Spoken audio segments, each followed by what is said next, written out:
I'll start the meeting with pledge of allegiance. I pledge allegiance to the flag of the United States of America and to the republic for which it stands, one nation, under God, indivisible, with liberty and justice for all. For any executive sessions, we have 3 proclamations today. One is for foster care month in Schuylkill County, May 2026. Whereas Schuylkill County young children are the most cherished population and valued resource and hope for the future. And whereas we have a responsibility as individuals, neighbors, community members, and citizens of Schuylkill County to recognize that all children need love, support, security, and a place to call home. Schuylkill County foster parents are caring for and nurturing more than 70 children in foster care today. Whereas local foster parents allow children to remain within their community, their schools, and near their support network.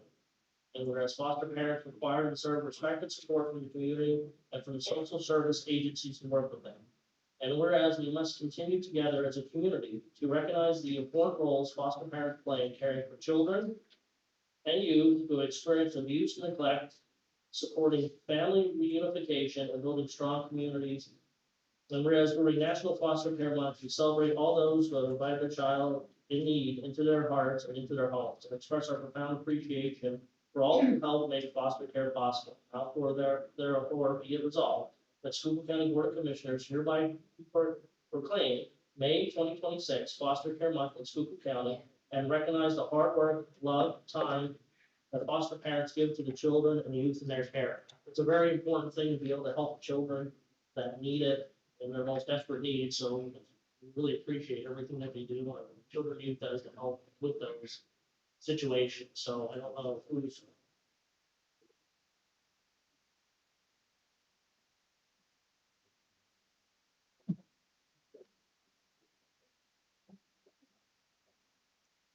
Morning,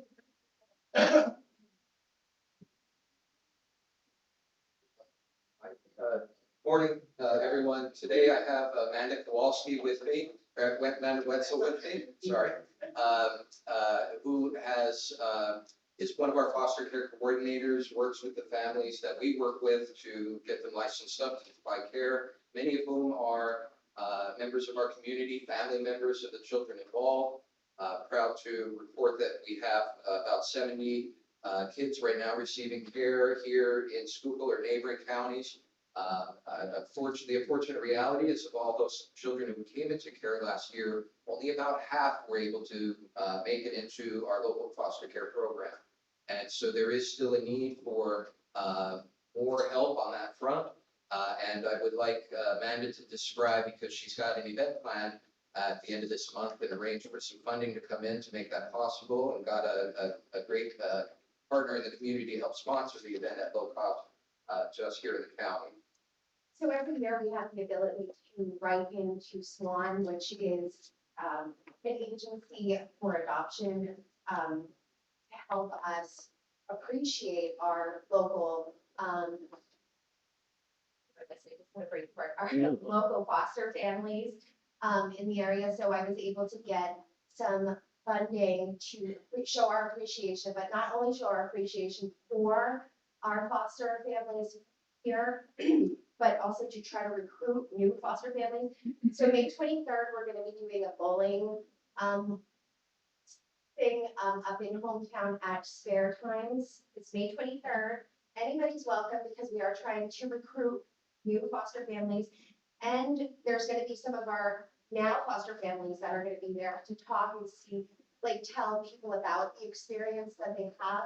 And some of the kids are going to be there too, to, you know, show their experience or talk about their experience as well, being in foster care.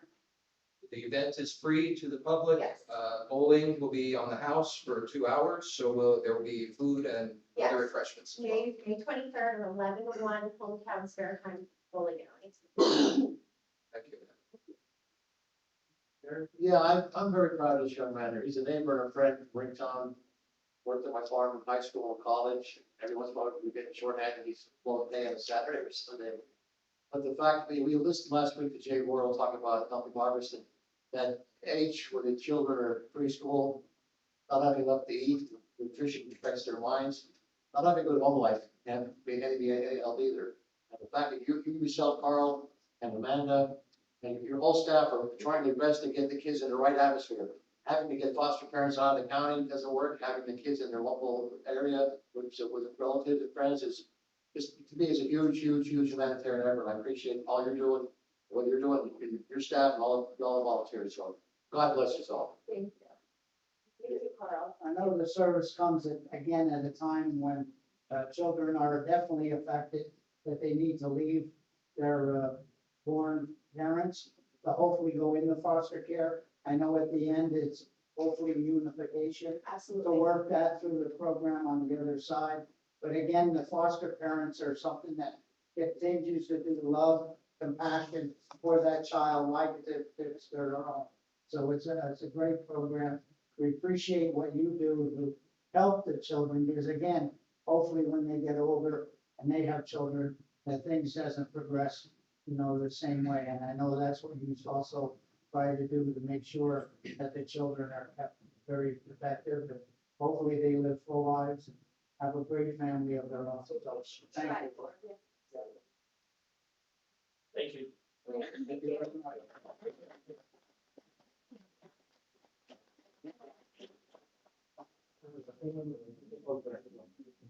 Here.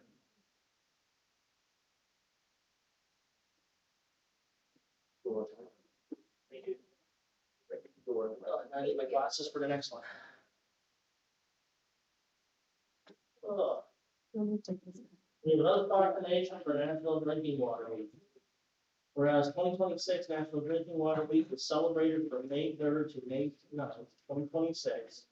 A safe and reliable water supply is critical to the success of any community. It creates jobs, attracts industries, investments, and provides health and welfare for citizens in ways ranging from disease prevention to fire suppression, And whereas for more than 40 years, the American Water Works Association, AWWA, and its members, including the Schuylkill County Municipal Authority, have celebrated Drinking Water Week. And whereas on April 11, 2026, the Schuylkill County Municipal Authority, formerly the Pottsville Water Company, celebrated its 192nd year of providing an abundant clean source of drinking water since 1834. And whereas we rely upon the basic human right to have access to clean, safe, and abundant supply of potable water. Whereas this celebration is a unique opportunity for both water professionals and the communities they serve to join together and recognize the vital role that water plays in our daily lives. And whereas the quality and cost of water we drink is deeply affected by how we guard our precious watershed, rivers, aquifers, and reservoirs. Whereas we are reminded the essential role we play in respecting and protecting our drinking water supply and share the benefits of our drinking water that is among the cleanest and safest in the world. Each citizen called upon to help protect the source of water from pollution, practice water conservation, and get involved in local water issues. We are the stewards of water infrastructure upon the future generations to come. Therefore, let it be resolved that we, the Board of Schuylkill County Commissioners, do hereby recognize the week of May 3rd through 9th, 2026 as National Drinking Water Week. So I think we're playing that. Are you here for that? And East Channel Water Authority, okay?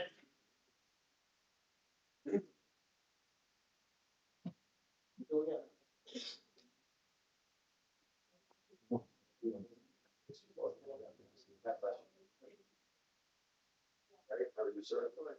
Good morning, everyone. On behalf of Schuylkill County Municipal Authority, I'd like to thank the commissioners for recognizing this often overlooked important resource.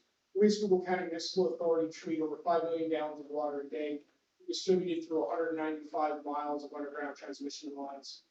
It's a great pleasure to serve the area. So again, thank you.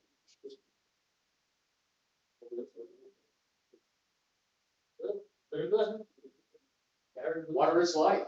Yes, we need it. I know this is, again, I know, and I'm trying to lead on, Pat has been a big sponsor of the Biothon Yes, they for have. many years, for that program, which just was held last Wednesday. So again, thank you for that and your contributions. I've always put the story that you don't have infrastructure, things won't come to the county. And again, during COVID times, that is when they extended to Deer Lake. I always give that success story of the extension of water and sewage up into through past Deer Lake, where the St. Luke's and Geisinger Hospital is now. If that wasn't there, that hospital wouldn't be there. So again, if you build it, they will come. And again, that's the biggest thing that they look for.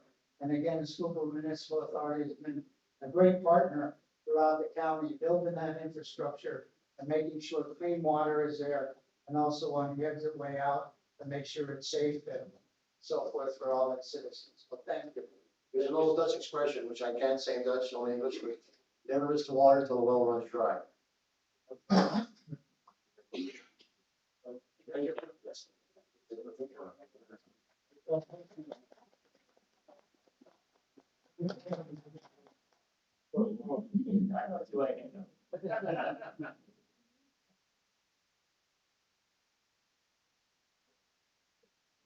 One more proclamation yet. Today's the day of proclamations. You might as well say that.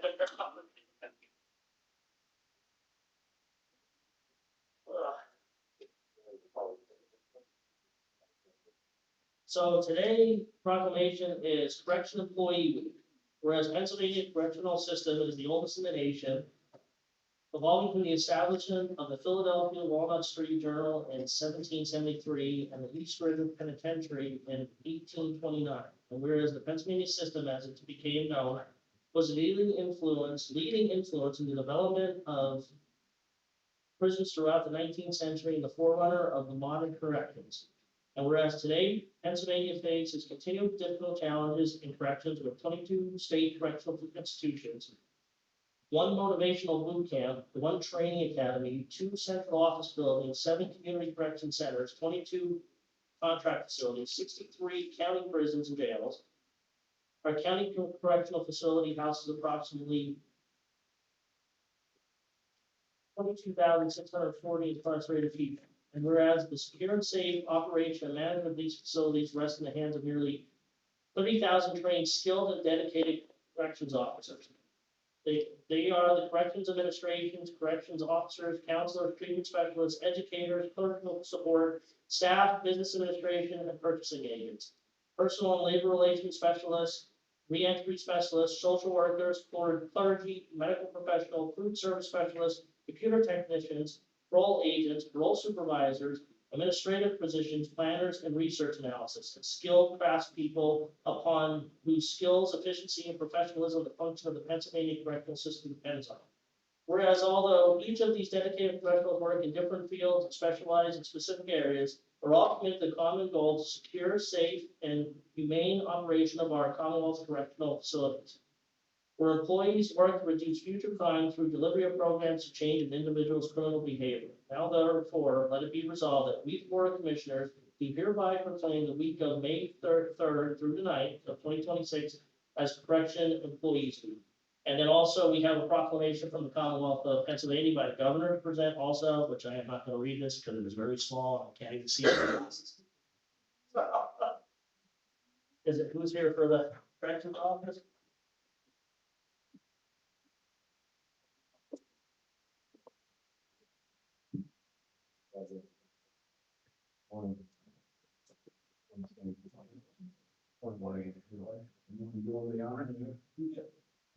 Good morning. I have here Officer Joseph Catoulis, Officer Cassandra Comfort, and Deputy Warden Bowman. First, I want to thank the commissioners for recognizing all the hard work that they do. And as warden of the jail, I just want to express a deep appreciation to them. It's not an easy job. Oftentimes, it's underappreciated. If you've never worked inside the facility, you can't really understand what these guys go through every day. And I just want to thank the commissioners again. Appreciate everything. Just what the warden said, it is a very tough job, and very much appreciative that the commissioners have taken the time to recognize corrections employees week. It's two of our fine officers. There are many more that are across the street, and they are responsible for the care, custody, and control of those that are incarcerated. Again, thank you. We appreciate the job that you do. It's a necessary thing in today's society that we need. Hopefully, one day we get to the point where they're not needed. There's no criminal behavior, but until we get to that point, we need them, and they do a great job. We appreciate everything they do. Yeah, I'm gonna share one story. I mean, this is like I said, difficult job. Give you an idea. Harley was glad we don't get an email from Warden Buchanan that some situation occurred, and the one was during a pregnancy urine test, and then they threw it in the face of a CO. And I said, how the CO take it? Much better than I would have. So if you can imagine that going to work and having someone throw urine in your face, not on your face. I think that was just like horrible, but this is what they have to put up with every day. And I appreciate, I could not do it. I could not do it. I'm not making it with they, like I say, we don't hear about it on the front page. The commissioners get those emails each week about somebody gets in or out of prison, in and out of the hospital, a person that won't take medical treatment.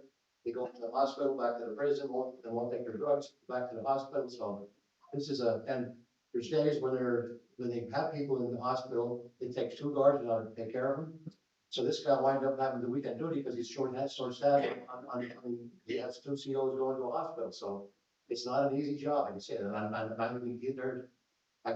so happy that they're there, and the other thing is good, nice about it is we don't hear about things in the newspaper, we hear about it from the warden.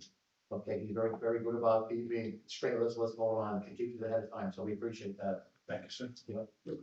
Again, appreciate everything that you and your entire staff do over there 24/7. Also making sure that they're incarcerated and so forth to, naturally, they're there for a reason. And again, to make sure that the public is safe to do that. The biggest thing that we are concerned about as commissioners is to make sure you get home to your family safe and unharmed. So again, we know that sometimes you're in harm's way over there once in a while and you have to deal with difficult situations.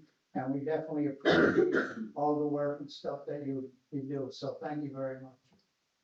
Thanks, sir. Thank you. You want a picture? You want to tell you the solution? Yeah. Pyramids. Couldn't be on the end. There we go. I wish I could squish him. Get him a fingerprint center. Not good. Thank you. All right. Let's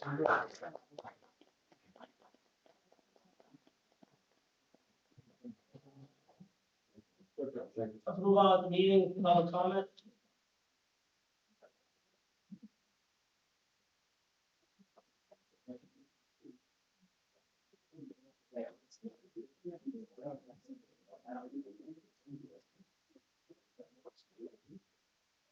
Good. Anyone, Dave, starting the clock if you want paying attention.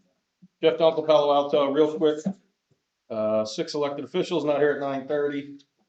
Boots delayed the meeting, coming in late. Not being here, getting paid that salary. Ms. Gaffney's not here to explain her FMLA claim. Ms. Stevens is still in a right to know debacle.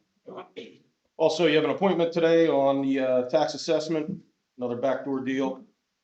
That position was promised to myself. As we move on, now it's given to someone else, and it was given to someone else on top of that, as someone else was removed from the agenda prior. Finding out there was at least 4 people promised this position by multiple people. Larry, you stated that Boots wouldn't vote for me, that's why you had to move on from that. I said, Then I said you wouldn't have to. Then I would, but you never also asked Gary at that time either, that was confirmed. And I've been talking with him. Okay, but Heisler's opening day, as of that day when you told me, he was not asked. Then I was also told it was a political appointment, and it goes by who the party is, what party you're in. Well, that's what I was told by multiple people.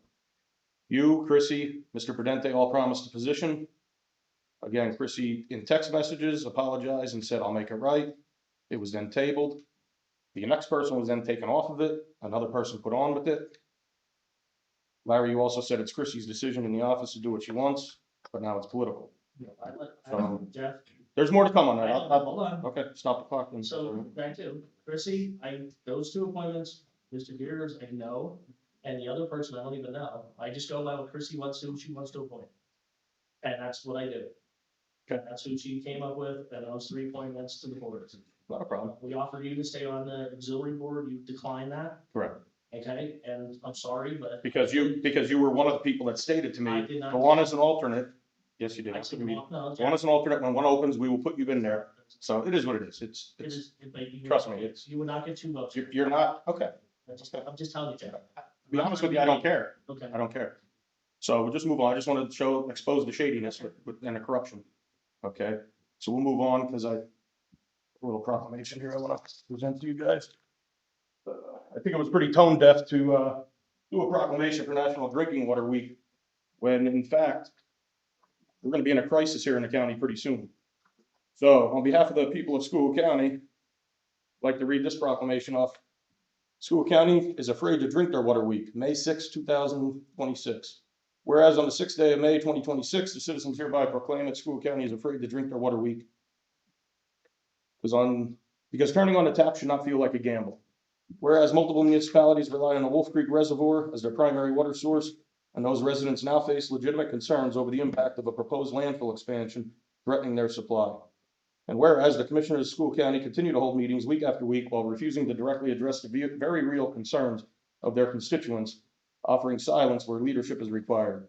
Whereas the residents of the western end of the county are now left questioning not only the safety of their drinking water, but also the quality of their air they breathe on a daily basis. Whereas Schuylkill County is increasingly being treated as a dumping ground, a place where waste is welcome, but the voices of the residents are not. Whereas to certain biosolid companies and billion-dollar corporations, Schuylkill County has become nothing more than a sacrifice zone, which has been mentioned in multiple times and paperwork. A label that is offensive as it is dangerous to the health, safety, dignity of this community. Whereas some elected officials appear more comfortable accepting support from industries contributing to these concerns and standing up for the very people that come to these meetings and the people that elected you. Therefore, be it proclaimed that on the 6th day of May, 2026, the citizens of Schuylkill County command their elected officials stop ignoring the issue, publicly address the concerns surrounding the Wolf Creek Reservoir, put the health and safety of the residents ahead of outside interest and political convenience, use their positions as placeholders, not as a platform to actively defend the community they serve. Be it further proclaimed that clean drinking water is not negotiable, not optional, and not something that should ever be compromised for profit, political gain, or donations. In witness whereof the citizens of Schuylkill County issue this proclamation in celebration, not in celebration, but in frustration, calling attention to a growing crisis and demand accountability before it's too late. So, in speaking of that, okay.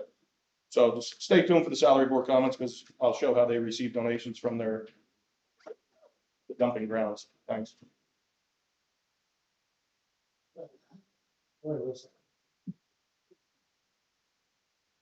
Hello, Chairman Fedora. Um, I'm Lisa Von On, of Pottsville, Schuylkill County Indivisible Co-Chair.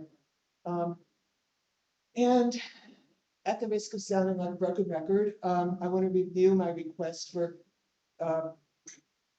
Commissioners Fedora and Heatherington to oppose the ICE concentration camp at Tremont. Ms. Von On, when you compare this to the Holocaust, you are doing a disservice to the Jewish community.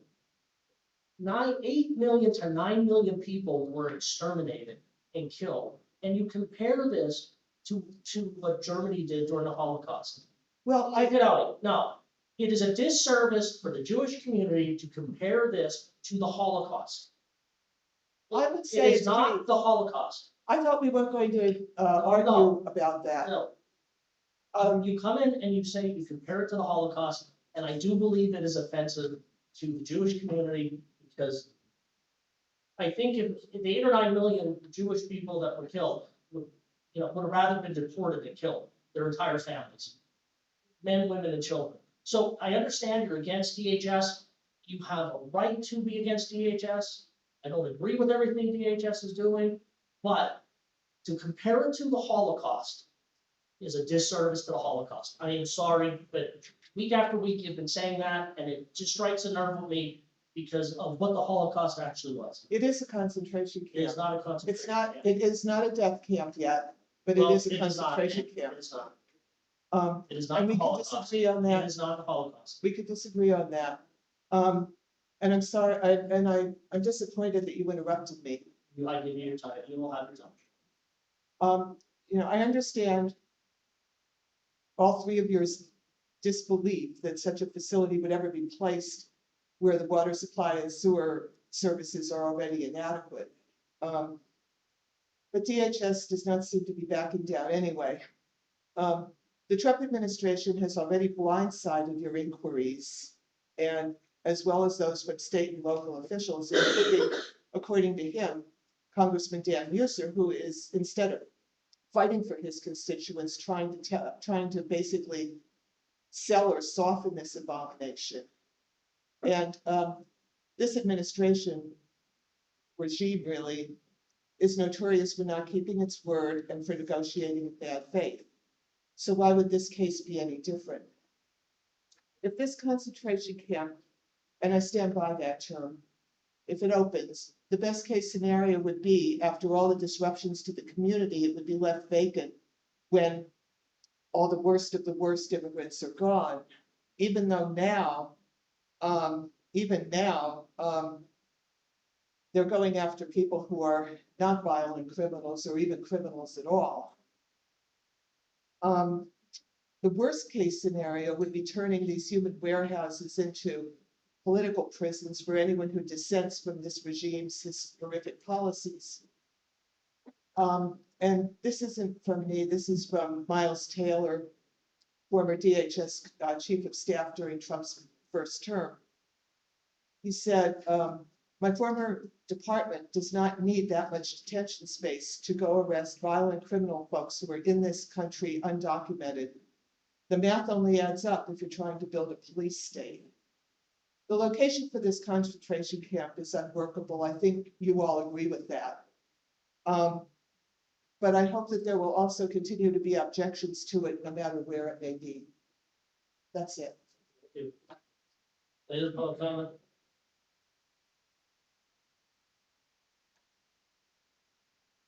Morning, gentlemen. Good morning. Or, sir.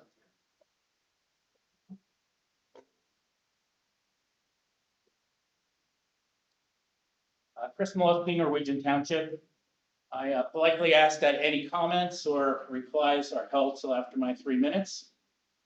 I just wanted to briefly follow up on my prior comments regarding remote and hybrid public participation at county meetings. Technology already exists to make these meetings more accessible and transparent, inclusive, like platforms such as Microsoft Teams, and Zoom. Counties across Pennsylvania are already using these systems successfully. This can be done in a controlled and a professional manner. The county can require residents to sign up 24 hours in advance, verify identification, and enforce the 3-minute speaking limit, mute microphones, and remove disruptive participants when necessary. The county maintains full control of these meetings at all times. This isn't about losing order or control, guys. It's about expanding access to the very people who elected you. Right now, many residents are effectively silenced because they cannot physically attend meetings due to work schedules, disabilities, transportation issues, caregiving responsibilities, illness, or age.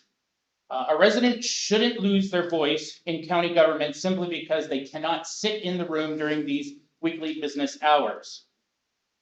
Hybrid participation encourages more involvement from constituents, increases transparency, and builds greater public trust in government. Other counties, municipalities, and school districts, along with state agencies, already provide these options successfully. Schuylkill County should not be behind the times on public accessibility and participation. So I respectfully ask this board to consider seriously consider adopting a formal hybrid public comment policy that allows both in-person and remote participation while maintaining structure, order, and decorum. The public's voice should be expanded, not restricted. Thanks, gentlemen, for your time. Thank you. We are looking into it, like, ask our IT firms and start looking into it.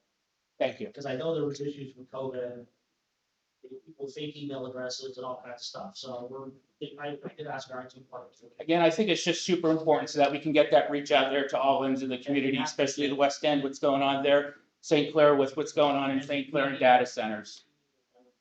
Just made it to do it. Well, again, I spoke about that last night too with, That's what we work. well, keep on working. I appreciate it. We look forward to it. Thank you. Thank you. Any other public comment?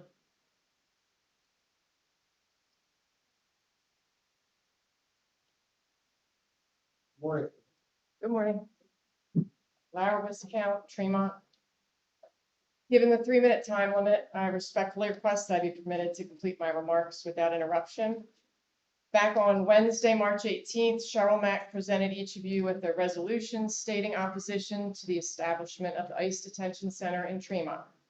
This resolution carries no legal obligation. 2 more weeks have passed and it still remains unsigned. Mr. Fedora and Mr. Hetherington have not stated that they oppose the ICE Detention Center. That is a simple fact. Fairleigh Township passed a resolution opposing the center back on March 3rd without hesitation. I've already submitted a copy for record, and Tremont Borough also passed a resolution opposing the detention center on March 10th. I've already submitted a copy for the record. Since there continues to be a clear disconnect between the commissioners and the people that elected you to be representative of them, the people who will be directly impacted by this decision, I will use the remainder of my time to introduce you to some more good people of Tremont and Schuylkill County, your constituents. These people represent Republicans, Democrats, and independents. We're out talking to them. They're not happy. They don't know who you are. Here's Rick. He's lived in Tremont for 37 years. He's 66 years old. This is unique in that he worked at the Big Lots Detention Center for 15 years. Firsthand knowledge of what that place is. The reason he's living in Tremont is he loves scenery. He loves sitting on the porch and watching the people. He does it many times a day. He's our neighbor. His concerns about the ICE Detention Center, the water, which we were celebrating today, the sewage, no police protection, safety. He states he worked at the warehouse for 15 years. It is not suitable for thousands of people. It's not going to benefit anyone that lives in town, and he has serious concerns about the fire and ambulance. Lane, 83, Tremont. He's lived here 83 years. Things he loves about living this town. It's a small town atmosphere where I always felt safe. His concerns about the ICE detention center. Health issues, 7,500 detainees. Safety issues, no police. Humane issues, packing a building intended to house 800 employees. Alyssa, she's 29. She's lived in Tremont 29 years with a smiley face. Things she loves about living in her town. Her family lives here, small town, slow living, and nature, outdoors, and mountains. Her concerns about the detention center, inhumane treatment of detainees, environmental concerns with lack of water, environmental concerns with lack of waste management, and unsafe for residents, EMS, fire, the personnel, they don't have the capacity. Oh,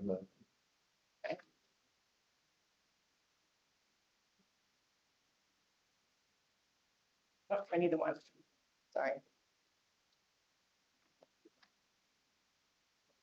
We expect our elected officials to stand with us and advocate for our health and our safety. From data centers, we hear it every week, same people, same concerns.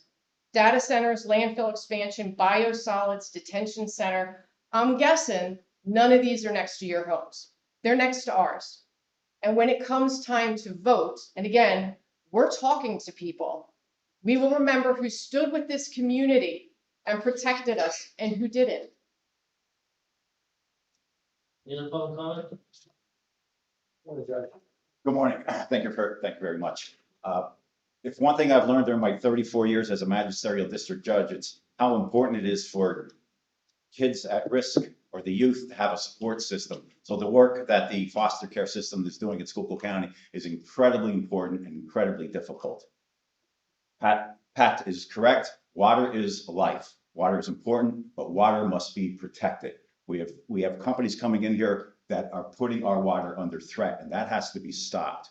And as far as the corrections officers go, the heads of some of these companies should be locked up. I appreciate the work of all of you people. This county is mobilizing. The last 10 days, last 2 weeks have been incredibly eye-opening for me. From Ryan Township and their natural resources being under threat to dozens of people yesterday from Frackville opposing the data center, St. Clair appealing to the Environmental Hearing Board, and all points north, south, east, and west. I like to say from Arnott's Addition to Zion's Grove. The people are mobilizing, their voices are going to be heard, and I hope you hear them. It's getting loud out there. Thank you. Mr. Clashman, too, I want to give you this.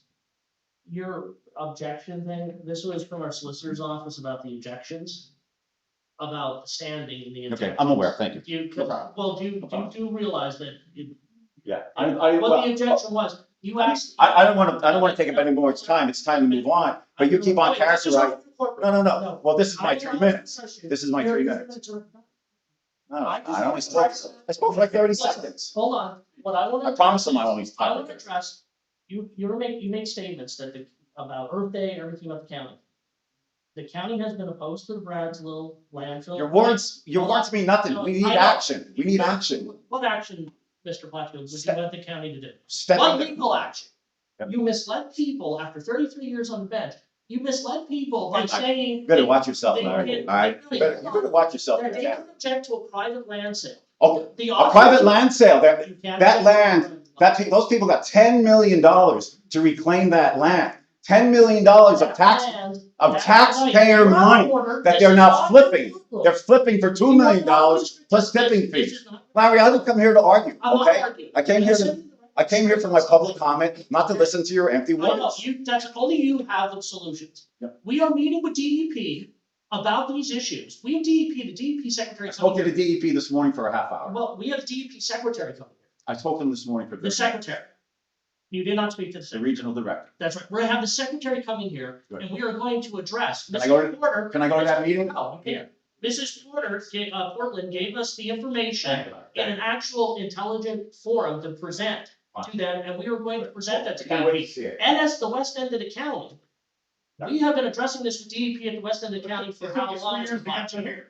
What? It took you 3 Well, years. but the problem is, Jeff, and you agree with it, and Shirley knows this. We have no authority over DEP. It's always your opinion. No, it's not an excuse. That is the law. This place opposed, the county opposed the Brad's landfill from the very beginning, along with St. Clair. Cheap words. They're not cheap words. We have no authority to stop them, Dave. Then why Did you know that? Why are you meeting with DEP? Because we're trying to. We're actually trying to. It's on a state level. We're actually trying to do something for it. We actually got them here. We took an opportunity when we were with the governor's office to ask the governor to have them come here. So hopefully we can address these issues at NSP. NSP, I'm completely against. It is not fair that the people of the west end of the county cannot use their property, can't go outside, can't do anything. The Brad's landfill, as far as I know, there is no plans for expansion. We called DEP and asked. Boots talked to them. There's no plans for an expansion. This land sale was signed, I believe, 10 years ago because they leased the property. They leased the property and it's a private land sale. It's no different than you selling your home. You I can't, know. now when DEP. You don't need to preach Hold to on. that. When they put- I'm not going to, but when they put in for a permit for DEP, if they do eventually try to do something, that is the time to object and fight it. The county commissioners are trying to do everything we possibly can within our power that is invested in us by Harrisburg, because that's where it comes from.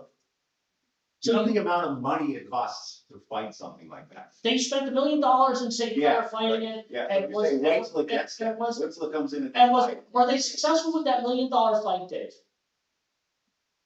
With the $1 million fight, were they successful? The fight continues. But what I'm just saying is, you act like we're not doing nothing. We're doing stuff that's outside even our realm by getting DEP here and addressing this. It's just that we have a meeting every week that people can come and make statements on everything that's going on with every level of government. Well, you shouldn't be badgering them after they. I am not badgering them, but if you're gonna come and you're gonna make statements that we don't care, that we don't do nothing, and all, that's not true. I don't think I said that at all. Yes, you did. Can we move on? This is not your courtroom. People wanna go. This is not your courtroom, Mr. Boston. I'm retired. Okay, but this is not your courtroom, it's the commissioner's meeting. Any other public comment? No.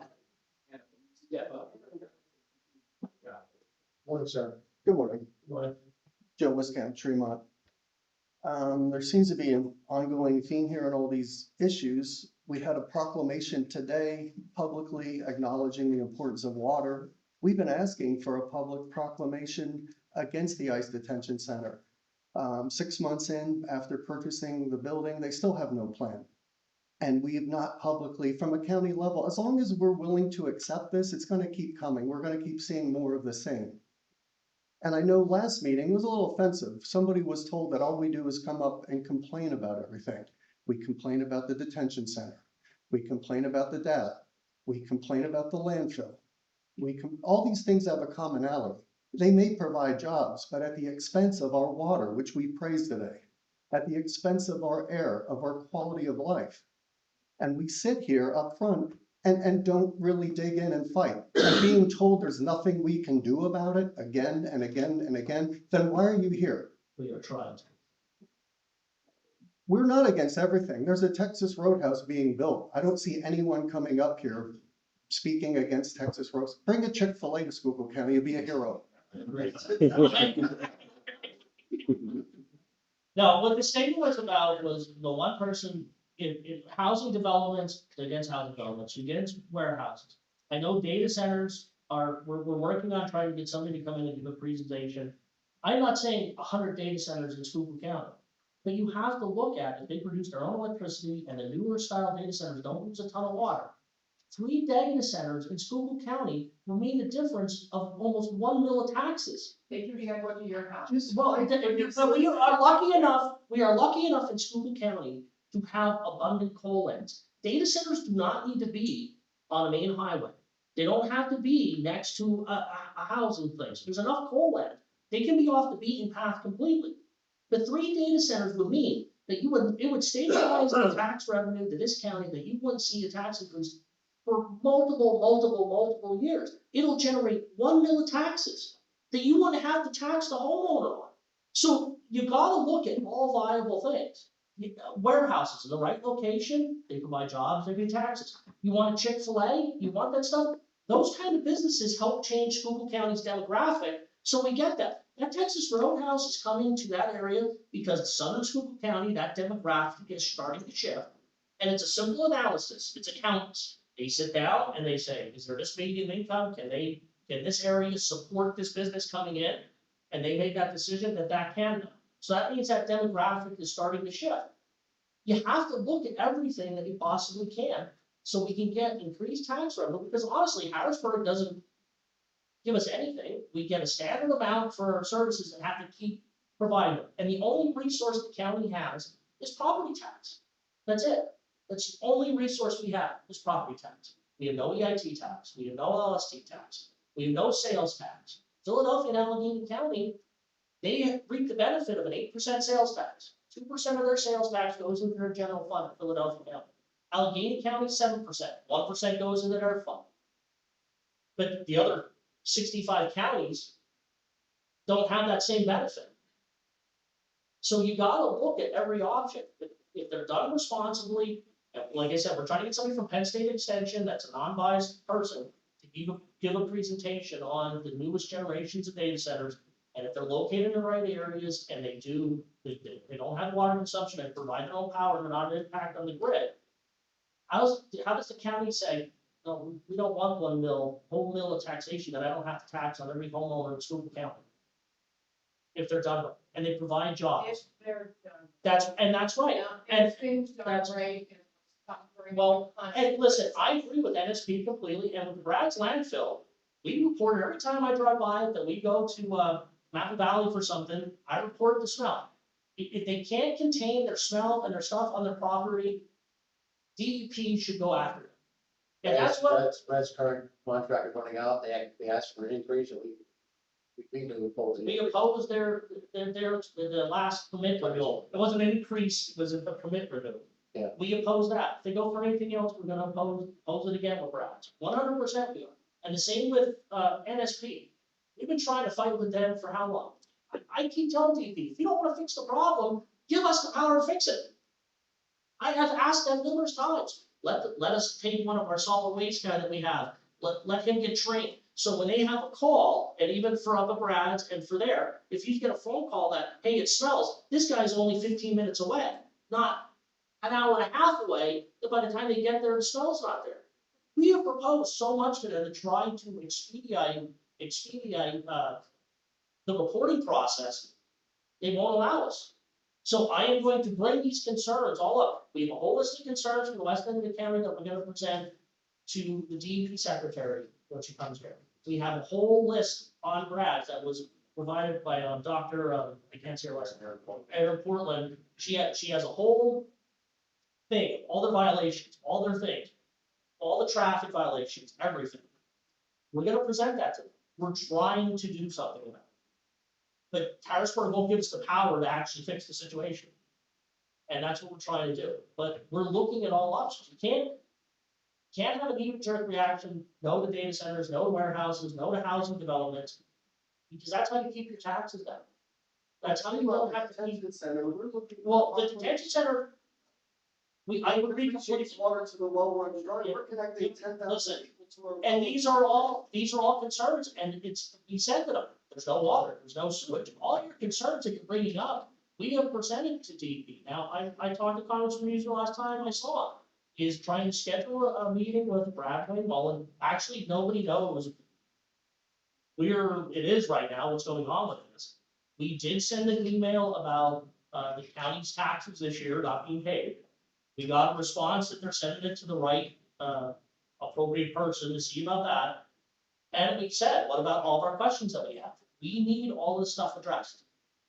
But as of right now, everything's in a holding pattern, from what I'm being told. And I know our congressman is trying to get a meeting with Mark Wayne Mullen, the new head of DHS, to try to find out what's actually going on, because nobody knows. The Berks County one or this one's just in a holding pattern, and we're not getting any more information, and we're trying to. And we will keep addressing the concerns on the water, the sewage, the police protection, the health, everything that is spelled out now. We want answers for this. How are they gonna do this? Maybe they'll look at it and say it's too cumbersome. I don't know. So we get to that point where we can sit down with people that actually make a decision and tell us what they're going to do, and that's what we're trying to work towards. So we're trying to do the best we can with it. People might not believe that, but we are. We talk about NSP, Gary and I talk about NSP, Luke and I talk about NSP. Every time Gary goes out there, I go out there. Yeah, but you gotta direct your anger with us. Can we just get a proclamation? Can we get a piece of paper or something that we agree fresh water is important? Well, I agree fresh water is important, and I don't know, and we brought that up. How are you gonna put in 10,000 people on a water system that can't supply the water it has now? So how are they going to do that? Because they can't, we have stated publicly, and SCMA has, they can't hook on it. Writing from them, give them something. Well, we have sent all the stuff that I've shared with the papers, Brianna, everybody. We have sent them numerous documentation. Here's water capacities. Here's sewer capacities. How do you plan to fix this? Here's the routes. We don't want people being transported through 209. What routes you gonna take? Everything. We're waiting. We gotta wait till we get the answers. All right, I think what they want is something on writing saying the commissioners stand together with the people, we gotta fill these questions are answered. You guys oppose it until these questions Well, are I'm answered. not we're against it. I am. Because you're getting dragged, no, that's not true. You're getting dragged into a political debate on it, and what I wanna do is get an answer. I'm sorry, it is. Is there any other public comment, so I can move on with the meeting? Okay, thank you. Why was the meeting postponed to May 28th instead of? The DEP secretary called and had to reschedule. I don't know. They were supposed to come the 27th. And then they called and said there was a conflict and they want to do it the 28th. I have no answer to that. That's on them. We're available. I told them we're available anytime. They asked if we would come to Harrisburg. I want them to come here. I want them to come to Schuylkill County. Us going to Harrisburg. You know, they asked it just, the DEP secretary wants it to be the commissioners, her, and the attorneys from the DEP office, and our councils. The regional director, and Roger Bellis is going to be Joe Kuczynski. So that's under their request. I'm just happy I'm getting the here. Go ahead. I just wanted to say, I told the yesterday, last week, and I talked to Jessica Drury's office, and they didn't know nothing about a meeting Well, with the Cook County Commission. we have it scheduled, it's on our schedule, and they contacted us. Yeah, her schedule is the one that's set up, Shirley, so if they're lying to us and they don't show up, then you'll hear about it in the meeting, because I'll be really angry. That's part of the problem, everybody's lying to me. We're not, I'll show you our emails on our schedule. Did you send an email to DEP? I talked to Jessica Shirley's office last week, You're getting a letter. and I called your office, and I called the commissioner's office Yeah, to see why the meeting was canceled. Wasn't canceled, it was moved I to the was, 28th. got a call from Joe Bushinsky, he was sending a letter to explain what's going on. I'm gonna say. And why isn't the public useful? Because that's what I mean. We get DEP here. We gotta go through the steps. Maybe after I meet with her the first time, and maybe I can get them into a public meeting. But what you want us to do is, you do what we tell you to do. And do you know what they do? We won't meet with you. We won't come here. We won't talk to you. So what I gotta do is get her here, explain the situation to her, and then maybe try to get them to do the next step. But everybody wants to go right from this, right to 100, and it's not the way it works. I'm sorry, Shirley, I have to do what the secretary wants. We're commissioners, we're not the governor, we're not, senators or state representatives, we're commissioners. So if she says, this is when I want to meet, and this is the time I want to meet, and this is the way I want it, they don't have to meet with us, because we have no authority over DEP. This is a courtesy. We're gonna take that opportunity to try to get some answers and try to get some resolve for some stuff. But this is a courtesy. They don't have to meet with us. They don't, Shirley. They don't. We're trying to get them here.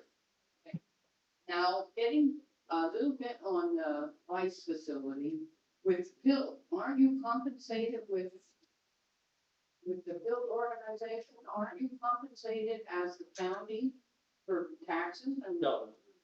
You're not getting 3 years of, now, I was told. No, if the tentative verbal agreement, which we stated here in the meeting, is that if they do proceed with the facility, we will get 3 years of taxes upfront for the school district, the municipality, and the county. But as of right now, the only people that have been made whole because of the purchase price, the school district got $600,000, so they were made whole for this whole year, for 2025. 2026, sorry, 2026.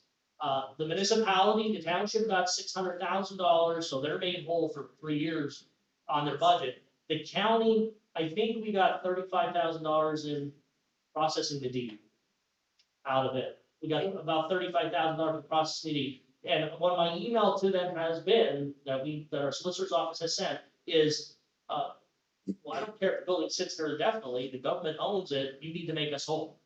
If it just sits there, they still have to make the township whole, municipality whole, and the school district whole. So that's one of our emails that we sent to them. We want that now. It doesn't matter to me if they let it sit there for the next 20 years. As long as those municipalities, school districts, township are made whole, it doesn't matter to me right now. So that's what we're trying to get. That's what we're trying to get clarification on. But I don't know what it means with Phil. Okay, if you don't know about Bill, Yeah, okay, sorry. I'm I surprised. know it's payment of little taxes, that's what I call it, but I don't call it bill. Okay, after, It's called pilot. okay, It's pilot, not pill. That's why. well, the information I get is Bill. It's called a pilot program. In lieu of tax, PILOT, pilot. Yeah. That's why I didn't know what pill was. Yeah. Bill, one question and then I'm. Why? Will the county get the money and they disperse it to the school district? Is that? I believe that's the way DHS wants to just write, however they structure this, which I don't know how they structure it. I don't have all those details yet. The county would get one lump sum payment for the entire 3 years of the tax revenue.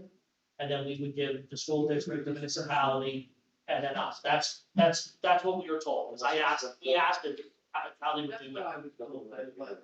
What?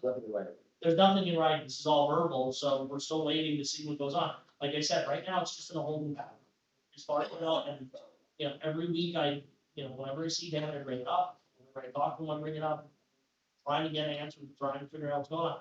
I don't know. I don't know what the new secretary's doing. I don't know what his direction is. I don't know. Thank you. Okay? So I'm gonna move on to the meeting. No probation. Morning. CG Begansky with adult probation. We're asking the Board of Commissioners to approve a contract with Gov AI Software Solutions LLC to provide adult probation case management software services beginning January 1, 2026, and automatically renewing each year unless canceled within 90 days with written notice. The total cost annually will be $14,056 and will be paid using offender supervision fees. The contract is backdated, but that's only for continuation of service. Payment has not been made. Further than you? Oh, Carl, you gotta speak to me. Do my best. Okay, yeah, speak to me. Good morning, Commissioners. Carl Rumble, Children and Youth. It's that time of year, starting to get renewals taken care of. First item, we are looking for approval of an agreement with Next Star Media Incorporated, doing business as WBRE, WYOU at Boston for Foster Care Awareness Month advertising. This is a specific time frame based under a total cost of $5,750. This would have a term May 1st through June 30th, 2026. Second, we are looking at an agreement with UPMC and their Child Advocacy Center of Central Pennsylvania in Harrisburg to conduct forensic interviews at a per unit fee of $525, medical consults and exams at a per unit fee of $285, physician case consults at a rate of $138 per hour. And this would be with the term July 1st, 2025, June 30th, 2026. Looking for approval of agreement Child First, Philadelphia for community-based residential. Per diem rates are for concentrated care, $794.58. Collaborative care at $917.74.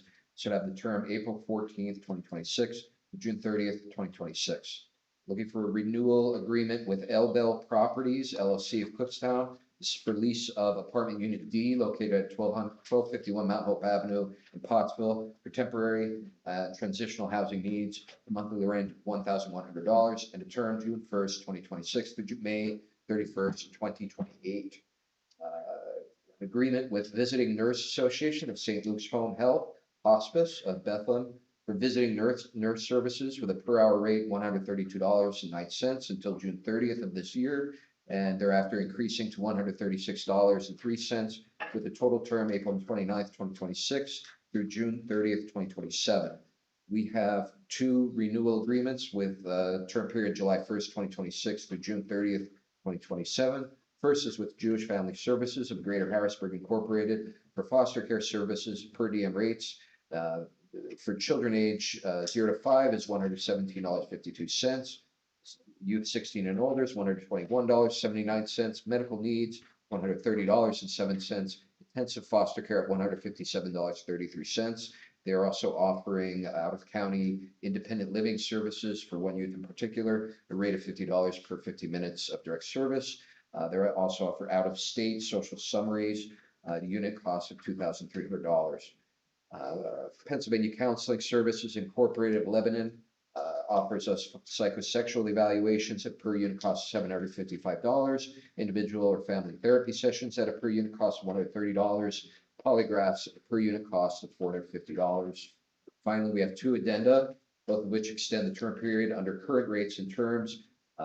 First, we're looking to extend the agreement with Keystone Adolescent Center, contract number 2025-256. That would be extended to June 30th, 2027. Second will be Yarls Incorporated, doing business as Service Master, ACPA, out of Reading. That's contract number 2025-398, and it's being extended to June 30th, 2028. Good, take a breath. Yeah.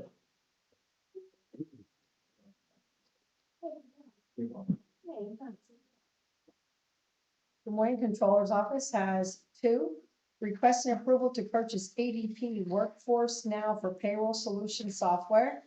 The cost for the 3-year promotional period is $79,647.50 per year.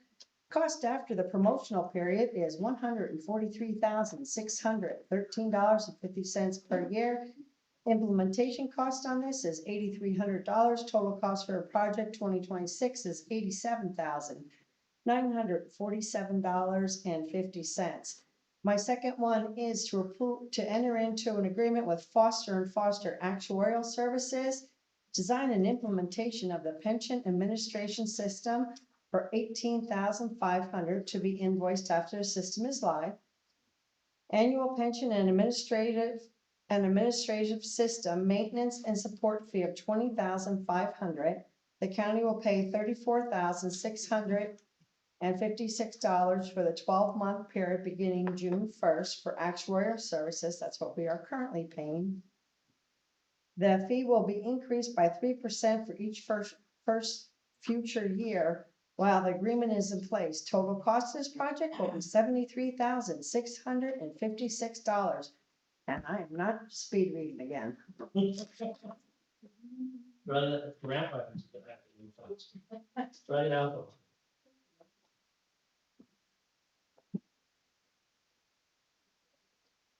John Reed, Drug and Alcohol, requesting approval of an agreement with North Schuylkill School District for the period of May 1st, 2026 through June 30th of 2026 to provide a prevention alternative activity event.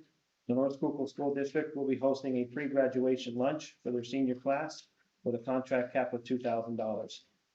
Second item is requesting approval of an addendum for Guardian Angel Recovery House to extend the expiration date of the contract from December 31st of 2025 to April 21st of 2026, as well as increase the total contract cap from $19,850 to $26,786.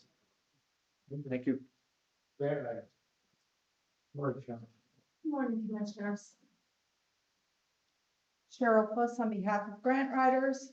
Approval to advertise for 2026 CDBG hearings for Butler Township, Minersville, Pine Grove Township, Schuylkill Haven, Shenandoah, Tamaqua, Wayne Township, West Penn Township, and Schuylkill County.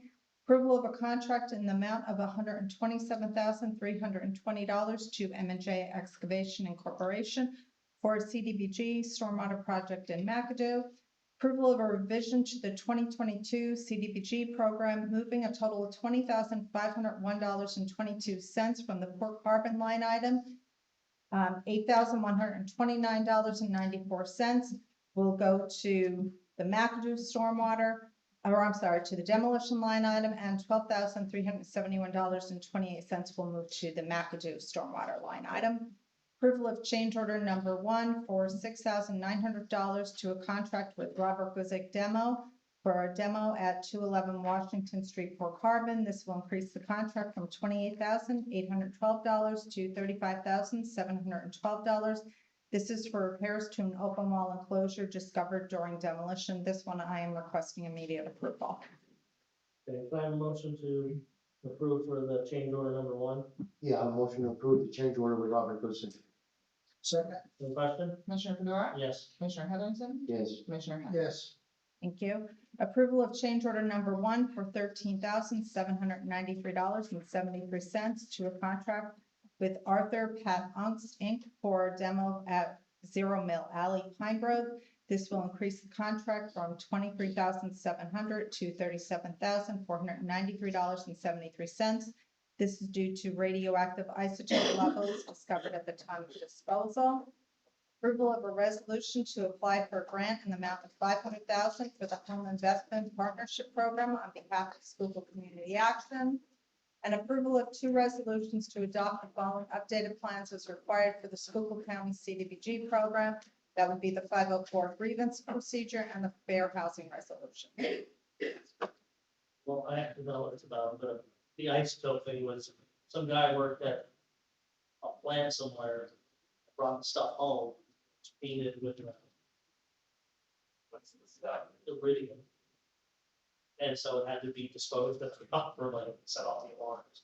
It was just in a basement in a house that was right in the correct other end. So it was- Yes, You know, what was it? that's what I was told. Yeah, Yes. we were told it was in the basement of the house, because the previous owner of the house that we ripped down, it was something that he brought home. And when they took it to the dump and set up the alarms, it had to be disposed of properly. But it was something that was there for years, so I guess from like the 50s. So they took it to the proper disposal. And said, What was the cause of what? No, I don't think so. The question for JB. Yeah, Jay, we'll have to ask you, because I think they got that. Yes. Yes. again, I know a number of years ago, we ran a hazardous waste disposal, and probably it's going back 8 years, Gary, maybe. Again, I know that comes under a cost, but I know there's some grants out there that we've already talked about. This, again, residents storing different things that they just can't throw in the trash. It's maybe something, again, that we should look into, maybe not this year, but maybe get it on the planning board to try to run one again to help dispose. I remember it was up at the Schuylkill Mall, and they had, I forget how many trailers load of stuff that they got rid of what people were keeping in their house. So again, it's getting that time frame that maybe we ought to look at that again, hearing just a little bit anyway. So, Real estate engineering, Incidentally, Kyle looks at that every year, Yes, I right? know. We try and do that for it every year. I know he does. In any event, I'm seeking approval of a supplement of $5,000 with Alfred Benish and Company for County Bridge 24, Line Street over Good Spring Creek. The supplement is for construction administration and needed due to the extended duration of the construction. The total contract cost will be $262,900. prison, Good morning. John Bowman on behalf of the prison. Prison is seeking approval of 2 contracts for maintenance-related items. The first being a contract with H&H Service Company in Mechanicsburg, PA, to provide planned maintenance of 5 Greenheck RTU rooftop units, ventilation system at a cost of $13,576.15. Term is May 1st, 2026 through December 30th, 2026. And the second is approval of a contract with McClure Company, Wilkes-Barre, to perform planned maintenance on the cooler freezer Make-A-Bear package RTU split system for the amount of $3,772. term is April 1st, 2026 through March 31st, 2027.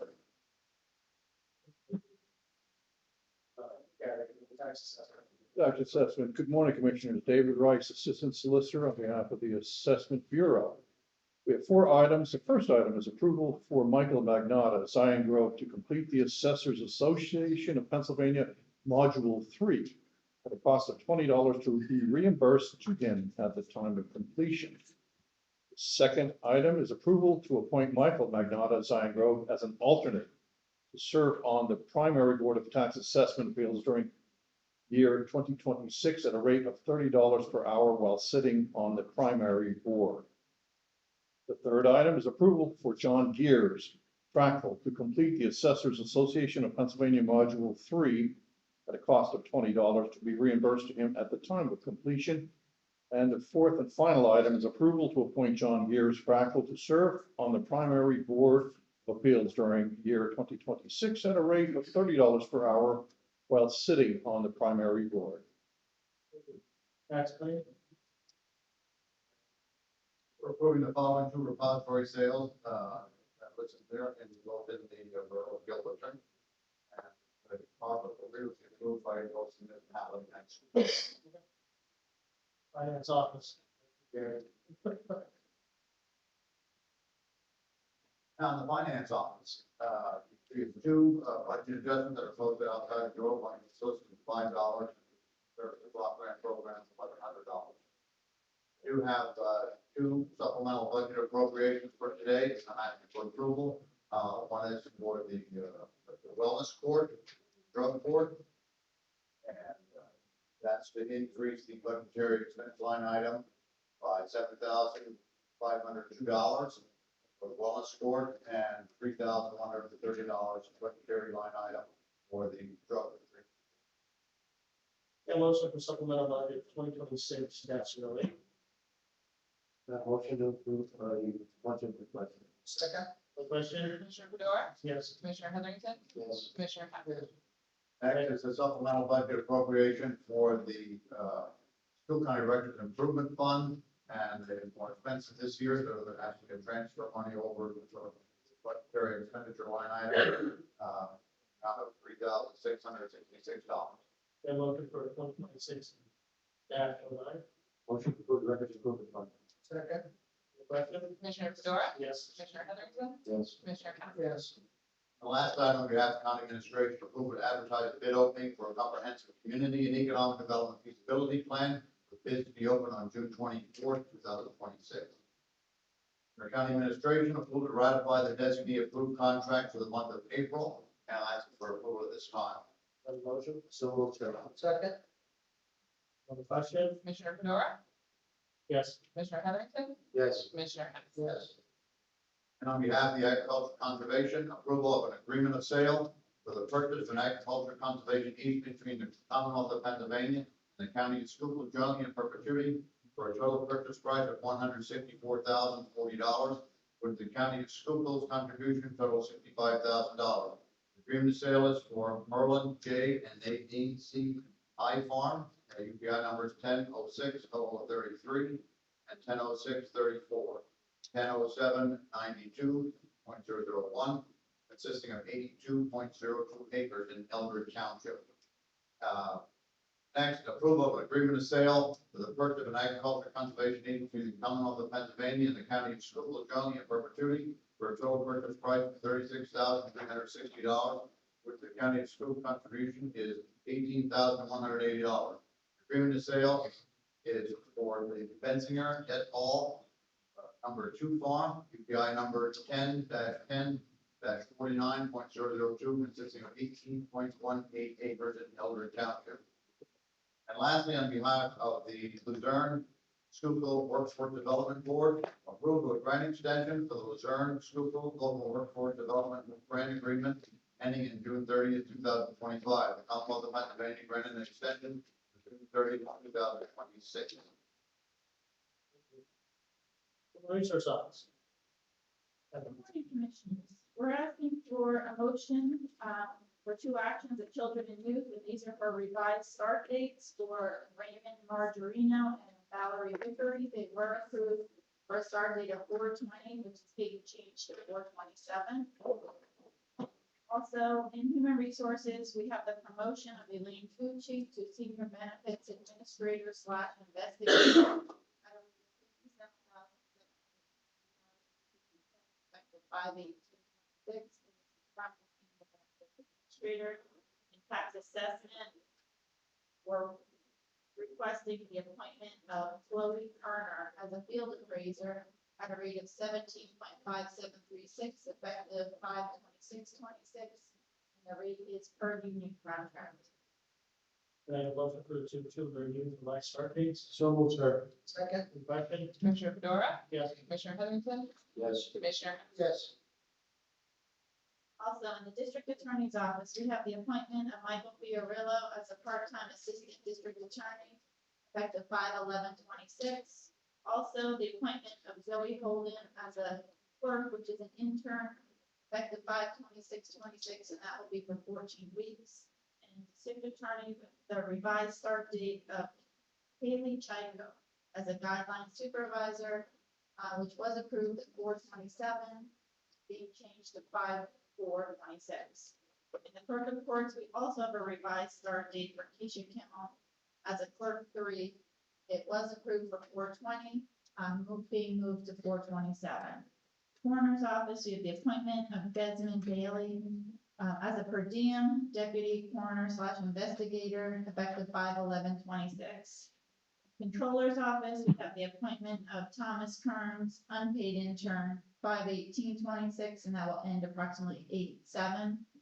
And in domestic relations, we have the promotion of Jenny Sadusky to a case officer aide, effective 5/4/26, and she's transferring from a secretary 1, and the rate is per union contract. All appointments are pending drug test and physical, and all actions involving salary board or for positions being created are pending salary board approval. Thank you. Any new business? Salary board. For the executive sessions, None are held. public comment, salary board.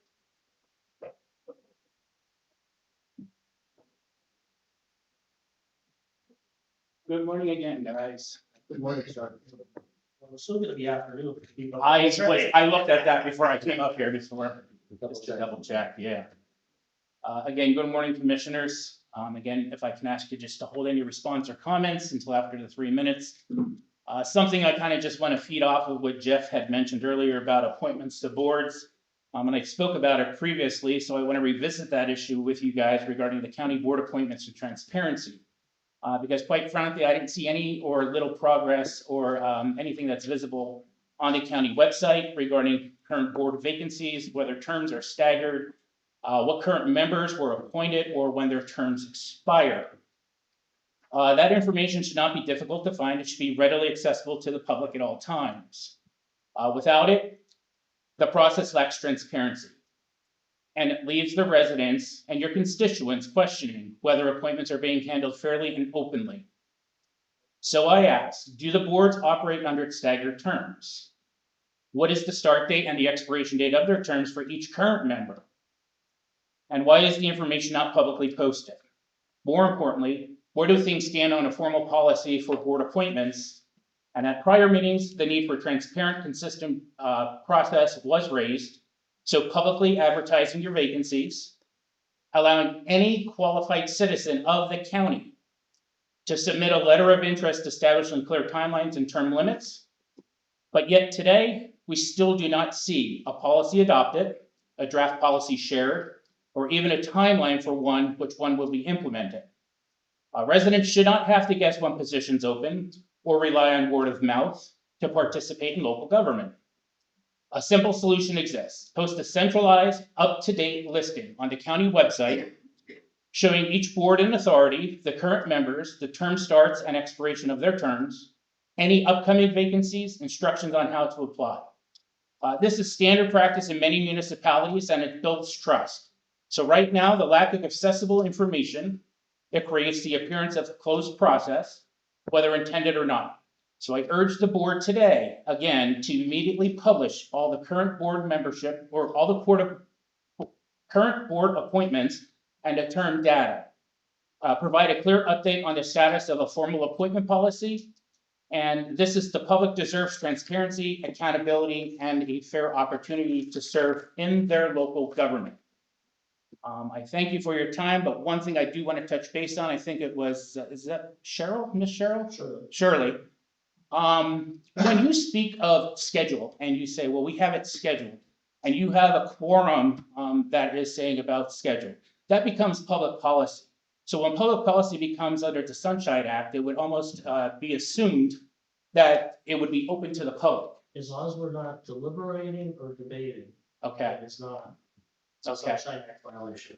so in regards to you saying scheduling, do you have something posted that says when the commissioners have certain things scheduled, such as these meetings, that the public can provide any type of input, or at least know that it's happening, or when things are being canceled? Because it seems like Shirley had a comment regarding when this is gonna happen, and I know, Larry, you said about this is what the DEP wants, and I get that, it's state, they're gonna try to overrule, but my comment is, where is this scheduled, and is it something that's published, that's saying when you guys are meeting? It's for us internally. Okay. We schedule meetings for the commissioners, but it's not a public meeting, so, you know, if we could advertise every meeting like that in the paper, it's Understood. gonna cost us. Well, I'm not saying in the paper, I'm saying is there something that's available that you could do on the website or something Well, that's of why that we nature, so that there's some. That's why I announced it here at the Okay. public meeting that we had that meeting.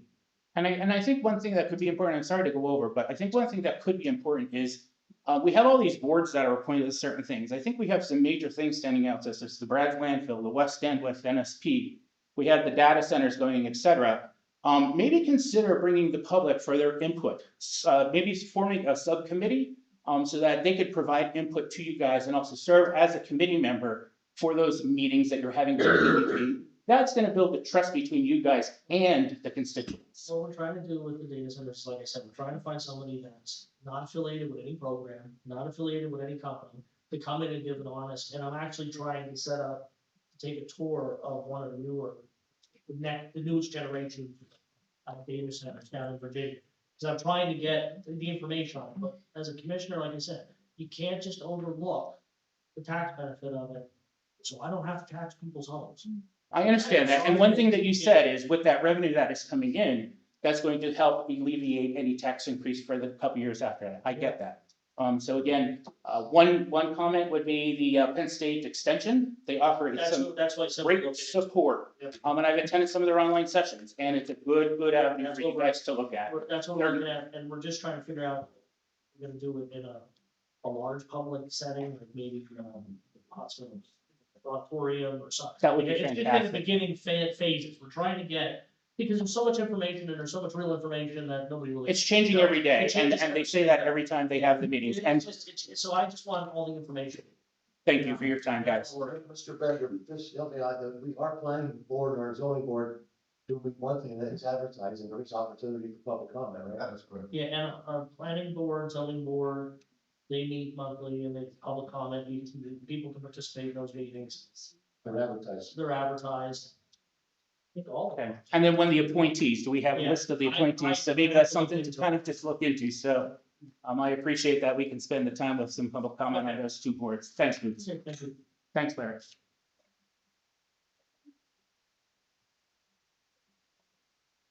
Afternoon yet? Not yet. But just- Maybe by the time I'm done, if Dave's walking on. Jeff Dunkel, Palo Alto, regarding the board appointments, I had to put a right to know request in to get that information, and they requested a 30-day extension, so again, lack of transparency. Boots, you were shocked when people were mentioning about receiving donations from people that are making the county a dumping ground, and you were vehemently denying that. And as one person that watches my page sent me a message yesterday or the day before, they said you looked as shocked as you did at the recent chamber event when you were sleeping and you woke up and you were startled and you spilled a drink over a legislator. So I'm going to ask you and Larry if you guys can inform the public on who are the members of Where America Started PAC. You guys can give me any information on who. I don't know all the PAC members. I know some of them. Can you let me know who you know? Oh, I'm not a member, so, I know Roy Heim is, I know. I don't know what Toback is. I think Michael Adele is, I think Foster might be. He's off. Was he off? Or was off. They come and go, they go. They- Up and down. And it's registered to Christy Joy's address. Yep. Through the state, okay. So, just to bring that up, Boots, you accepted over $12,600 from that PAC. Larry, you did, nearly $15,000. Jointly, you did, in your joint campaign, over $27,000 from that PAC. Which includes some of these people that are causing some problems for the county. Also, Boots, Mr. Kotler, you received $500 donation from. Mr. Frank Kramas, it spreads all the biosolids and terrorizes the West End, you received $1,500 for. And half of your reports, Boots, are Xed out, voided. I mean, commissioner spelled wrong. It looks like a kindergarten kid does. I mean, look at this check statement. That's completely unacceptable. Larry, you also received a $10,000 donation from Brian Rich, and your joint account is both received you received $10,000 together from Brian Rich. I just want to put that on record. What's that? Gotcha. For the joint. I'm not sure. And if you bring. John Rich, correct, Yeah, okay. did you bring up my primary John Rich. donations? I have everything printed out. I just brought up the ones that, Did you look at my primary? your separate one? My primary, when I ran, was the primary? I have the Bedora for commissioner. Yeah. And I have the, For the primary. I back Boots, and then I have Friends For of the Boots. primary, I basically funded my entire primary myself. Okay, So so, after I won the primary, people donated to me. well, I get that, because they want to have pool, they want to have, they want to Listen. get, they want to get pool from who's going to win. I get that. That's exactly my And point with after this. I won the primary, then I funded myself. That's exactly the point with I this. funded myself. Okay, so let me finish, because you're cutting into my time. I let him, Jeff, I always let you go over. You're cutting my time, you're cutting my time. Let everybody Dave's, go over. Dave's pretty strict with it. Okay, so That being said, time. Yeah, time. it's not even close. Anyway, one thing on your designee list, the drug and alcohol conference venue. I know I brought this up before, but this seems to be a different one. $12,255 for the hotel in Pottsville. Then there's another one for a vendor, $55,925. When I looked it up, it seems to be an event planner. Are we spending $6,000 on an event planner in West Palm Beach? And a one-day conference for $12,000 at that hotel? I'm just curious on that. And speaking of that, Which one is that? the last two on the designee list. Oh, this is drug and alcohol is having a conference there. Just a one-day conference? Yeah, and they're bringing in people from all over the state and it's funded, it's funded through their, The opioid the settlement. opioid settlement money, so it's not taxpayer, it's not county money. And it's a conference for drug and alcohol because it's the first time ever that they're gonna host the conference for, drug and alcohol here in Schuylkill County. They So- usually go everywhere else, but there's no big, they couldn't get any other big event. So zero tax dollars for As all far of as I know, it's opioid settlement money. it. Okay. Speaking of the hotel, I guess we can go on to that. These, recently at the April 8th meeting, there was a cryptic, thing put into the solicitor's office for a Keystone Communities Initiative Program, DCED, 1.5 million for acquisition, construction, renovation, demolition of blighted or underutilized buildings. I'm just curious, having one of the most historic buildings in the city, in the county, I'm just curious on how this money gets handed out, how I can access it. There's nothing online with your redevelopment authority. There's no link to it. There's no board members. There's no meeting dates that I can find. From what I understand, this was just put through like this, and correct me if I'm wrong, commissioners, but I believe 750,000 of that is already promised to Mr. Metzinger and his hotel project, and approximately 200,000 to Cove Lennox for their expansion, without the public knowing anything. I'm curious, as a property owner, with the remaining $500,000, if someone can get access to that, what is the process? Is there an application? I mean, I don't have a house in the Outer Banks of Costa Rica, I really don't. but I am looking at one in Hilton Head, so if these guys need to come down. Well, that seems to be the way it has to be. Outer Banks of Costa Rica, and you get any money you want. Well, first of all, this is stuff that came in through the senator's office to the redevelopment authority. The redevelopment authority then has to disperse it. So that just so I collect this clear, that money is through the senator's office. Yes. Okay. Through The the ECD. So the senator that wine and dined that person in Costa Rica And also his finance report form here that is filled with money from Red, White, Blue Auto and Metzinger and his wife. So, okay, so it just funneled in that way through the county. And then the remaining 500,000, how can someone get access to that? It's the process. Or when is the redevelopment meetings, or who's on the board? I can't find anything. Grant was received $1 million for acquisition and rehabilitation and 500,000 for demolition. That has not been part of the one. I'll find, So those figures, Gary, those two names aren't promised that money? unless the, There's no definitive decision made on that, but there have been discussions on that. There's been discussions on that, on colonics. Last question I have is, when that money is given out, will that be made public with a vote? Yes, Is that correct? Yes. Okay, all right, thank you, guys. and they have to enter into an agreement with the county. Thank you. Okay. Any other public on the salary report? Human Resource Office? Alrighty, in the district attorney's office, we're setting the salary of Michael Fiorillo, part-time assistant district attorney, $44,994.98, effective 5/11/26. And we're requesting a motion for that. Can I have a motion for the second salary for Michael Fiorello? I move to second. No question? Commissioner Fedora, Yes. Commissioner Heatherington, Yes. Commissioner Hess, Yes. Controller Yekenship, Yes. District Attorney O'Hagan. Yes. Alright, in the district attorney, we're setting the salary of Zoe Holden as the clerk intern at a rate of $18 per hour, effective 5/26. Human resources, we're eliminating the position of senior benefits administrator, effective 5/18. Also creating the position of senior benefits administrator / investigator, effective 5/18, and setting the salary of Elizabeth Boutique, senior benefit administrator investigator at a rate of $57,723.52, effective 5/18. Solicitor's office, we have 2 wage adjustments for Shelby Hostetter and David Rice. Shelby's rate will be $45,714.95, both effective 5/18. David Rice will be at $86,052.26. Any new business for salary report? Motion approved. Derek,